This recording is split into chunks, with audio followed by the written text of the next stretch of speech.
Hello friends, मैं हूं अनिल सक्सेना और 14 जुलाई एंड 2023 इस डेट को मार्क कर लो, क्योंकि इसी दिन दोपहर को 2:35 PM को इसरो अपने सतीश धवन स्पेस सेंटर से चंद्रयान 3 मिशन को लॉन्च करने वाला है। और इस बार इंस्टेंटली उनका मेन गोल ही सॉफ्ट लैंडिंग करना होने वाला है, जो चंद्रयान 2 के वक्त उन्होंने कोशिश किया था, मगर मिशन इम्पोर्टेंटली फेल हो गया।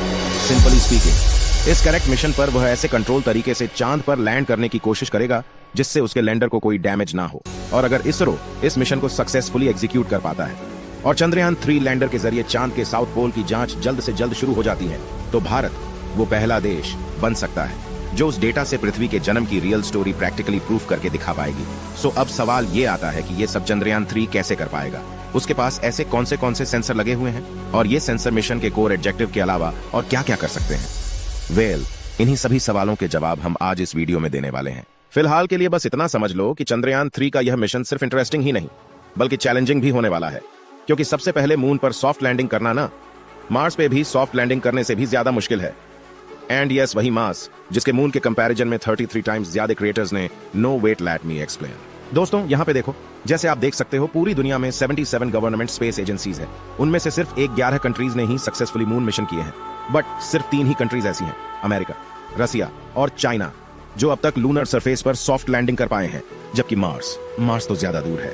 उन पर जिन 5 कंट्रीज ने स्पेस मिशंस किए हैं, उनमें से 2 कंट्रीज ने सक्सेसफुली लैंड किया है, यानी कि मार्स पर लैंडिंग का सक्सेस रेट हो गया 40%, वहीं पर लूनर सरफेस पर 27%। अब ऐसा इसलिए क्योंकि देखो, जहां पर एवरेज स्पेस ट्रैक को मार्स पर पहुंचने के लिए 7th मंथ लगते हैं, वहीं मून पर स्पेस ट्रैक केवल 3 दिन में पहुंच जाता है। सो अगर गलती से मून पर जाते वक्त स्पेसक्राफ्ट का पैथ किसी भी रीजन से डिफ्लेक्ट होता है, तो इतने कम समय में उसे मैनुअल करना, यानी कि कंट्रोल करना, और उसके पैथ को कंट्रोल करना ज्यादा डिफिकल्ट हो जाता है। टाइम कम है, डिस्टेंस कम है, डिफिकल्टी ज्यादा हो जाती है। और इससे भी ज्यादा दिक्कत तब आती है जब स्पेसक्राफ्ट को कैलकुलेटर टाइम फ्रेम में लैंड नहीं कराया जा सकता। बेसिकली स्पेसक्राफ्ट के स्पीड के बेसिस पर स्पेसक्राफ्ट लैंडिंग का टाइम एस्टिमेट किया जाता है, मतलब स्कोच। अगर स्पेसक्राफ्ट की स्पीड 20,000 किलोमीटर पर हावर है, तो उसे मून पर लैंड करने के लिए सिर्फ 15 से 30 मिनट का विंडो मिलता है। अदरवाइज उस स्पेसक्राफ्ट का खेल खत्म, यानी कि स्पेसक्राफ्ट का पार्ट चेंज करो या ना करो, वो क्रैश होने ही वाला है। ऊपर से सिर्फ यहीं पर सॉफ्ट लैंडिंग की मुसीबत खत्म नहीं होती, क्योंकि अगर सब कुछ इस टाइम फ्रेम में टचडाउन स्टार्ट भी कर दिया, बाकी चीजें हैं ये जो कि लैंडर्स में प्रॉब्लम क्रिएट करेंगी, जैसे कि उस लैंडिंग साइज का लोकल एटमॉस्फेयर। देखो, जैसे कि हम सब जानते हैं कि मार्स पर एटमॉस्फेयर है जो कि फ्रिक्शन पैदा करके लैंडिंग की स्पीड स्लो कर देता है, और इसीलिए मार्स पर लैंडिंग के लिए थ्रस्टर के साथ साथ पैराशूट भी यूज किए जा सकते हैं। पर मून पर ऐसा कोई एटमॉस्फेयर ना होने की वजह से पूरा का पूरा लोड थ्रस्टर पर आ जाता है, और यही थ्रस्टर्स लैंडिंग में प्रॉब्लम क्रिएट करती है, क्योंकि ये एक्स्ट्रा पावरफुल थ्रस्टर्स जैसे ही लूनर सरफेस पर लैंड करने की कोशिश करते हैं, उनसे मून का लूज ऑनियल का उड़कर डेलिकेट सेंसर्स में इंटर होने का खतरा बढ़ जाता है, जो कि मिशन पर पानी फेर देता है।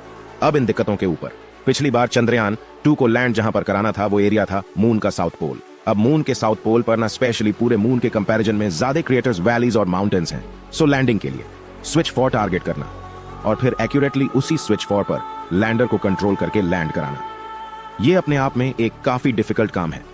इसके अलावा मून के साउथ पोल पर लैंड करते वक्त टेम्परेचर ड्रास्टिकली फ्लक्चुएट होता है, क्योंकि मून को अपने एक रोटेशन कंप्लीट करने के लिए लगभग 28 डेज लगते हैं, जिससे 2 हफ्तों तक सन को फेस करते हुए साइड का टेम्परेचर 120 डिग्री सेल्सियस तक पहुंच जाता है, और वहीं पर तीसरे साइड का टेम्परेचर -230 डिग्री सेल्सियस तक रहता है। और साउथ पोल इन दोनों रीजन का जंक्शन है। अब अगर गलती से भी लैंडर साउथ पोल पर अचानक से लैंड हुआ, तो टेम्परेचर डिफरेंट की वजह से एक थर्मल शॉक जनरेट हो सकता है, और अगर थर्मल शॉक जनरेट हुआ तो लैंडर की हालत बिल्कुल इस गिलास की जैसी हो जाएगी। इसमें जैसे आप देख सकते हो कि गर्म पानी डालते ही गिलास छटक गया, बस वैसे ही लैंडर के पुर्जे भी आसानी से टूट जाएंगे।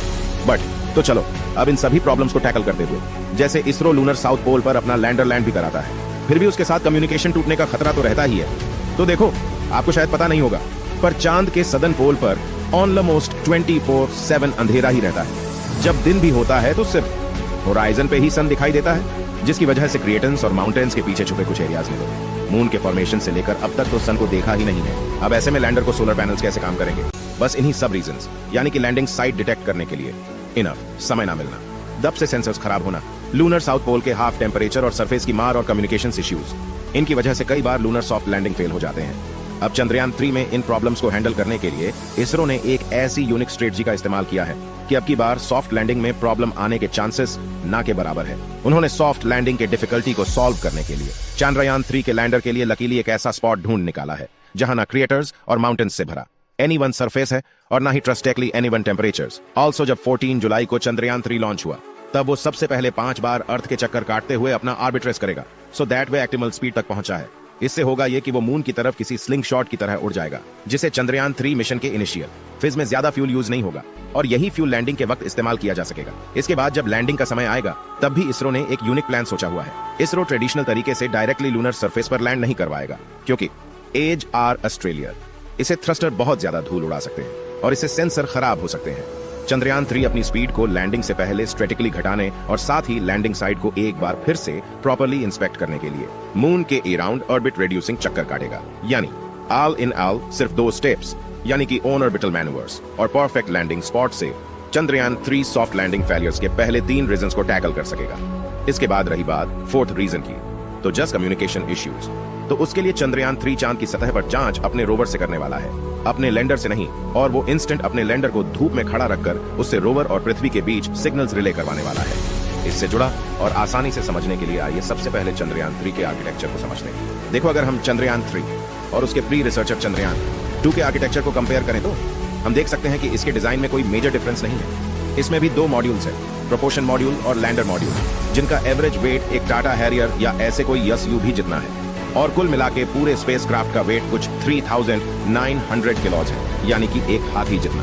बस सिर्फ फर्क इतना है कि इसमें ऑर्बिटर नहीं है जो मून को रिवॉल्वर करके स्कैन करे, क्योंकि चंद्रयान 2 का ऑर्बिटर हमारे लिए यह टास्क ऑलरेडी कर रहा है और इसीलिए चंद्रयान 3 में सिर्फ थोड़े बहुत मॉडिफिकेशंस ही किए गए हैं। और यही वजह है कि फाइनली चंद्रयान 3 कोविड वगैरह जैसे क्राइसिस और उससे हुए ग्लोबल शटडाउन के बावजूद भी महज 4 सालों में लॉन्च के लिए पूरी तरीके से तैयार हो पाया। अब एक बार सक्सेसफुली ये चांद पर लैंड हो गया तो उसके बाद लैंडर में से रोवर को रिप्लेस किया जाएगा, जो तुरंत लेजर इंडस्यूड ब्रेकडाउन स्पेक्ट्रोस्कोप यानी लीव्स से मून सियोल में पड़े केमिकल कंपोनेंट को एक्साइट कर देगा।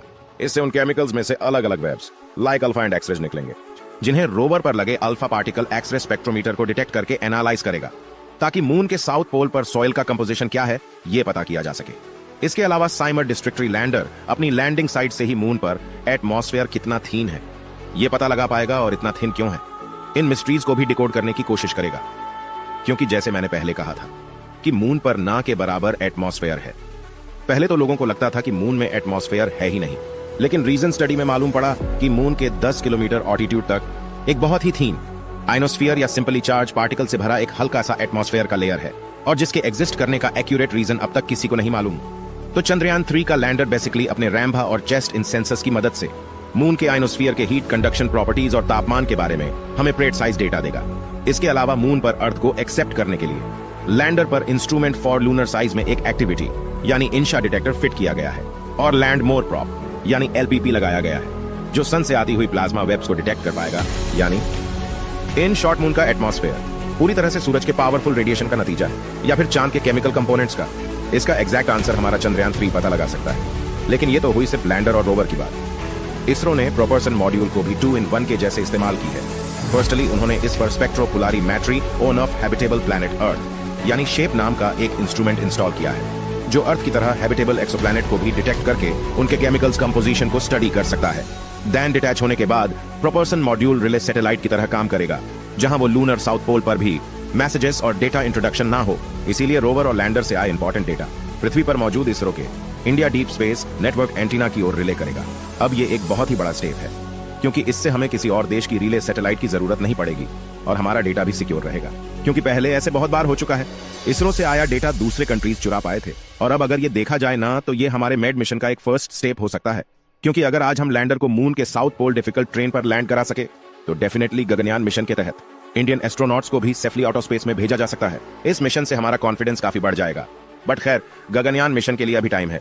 फिलहाल इतना समझ लो कि चंद्रयान 3 का मिशन अगर सक्सेसफुल होता है तो उससे भारत पहला वो देश बन सकता है जो पृथ्वी के क्रिएशन और एबियुलेशन से जुड़ी थियरी को प्रैक्टिकली प्रूफ करके दिखा सकता है। क्योंकि साइंटिस्टों के अकॉर्डिंग मून के साउथ पोल पर स्पेक्ट्रोस्कोपी के जरिए ये देखा गया है कि वहां आइस के फॉर्म में वाटर के मॉलिक्यूल्स बहुत ज्यादा है, और वहां के क्रिएटर्स के अंधेरे कोनों में जमा हुआ पानी तो चांद और पृथ्वी जब से पैदा हुए थे तब से ही वहां पर मौजूद है।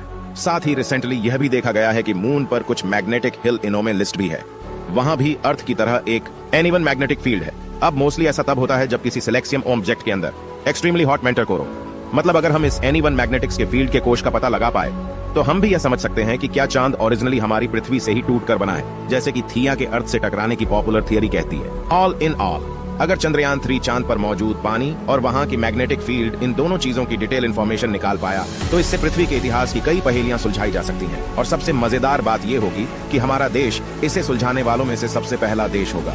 बस फ्रेंड्स, प्रॉब्लम यहाँ पर यह है कि हम हमेशा की तरह इसमें लेट ना हो जाए, क्योंकि जैसे आप लोगों को ऑलरेडी पता है नासा 1958 में स्टार्ट हुआ था और फिर भी सिर्फ 11 सालों में ही वो इंसानों को चांद पर पहुंचा चुका था। बल्कि लगभग उसी समय में बना हमारा इसरो अपनी टाइट बजट के चलते आज तक ये अचीव नहीं कर पाया। अगर इसरो के पास भी कोई टाइट बजट होता तो हमारे एस्ट्रोनॉट्स भी चांद पर पहुंच चुके होते और शायद हमने और भी काबिल मिशंस को अंजाम दे दिया होगा। Thanks for watching my video. Like and subscribe my YouTube channel.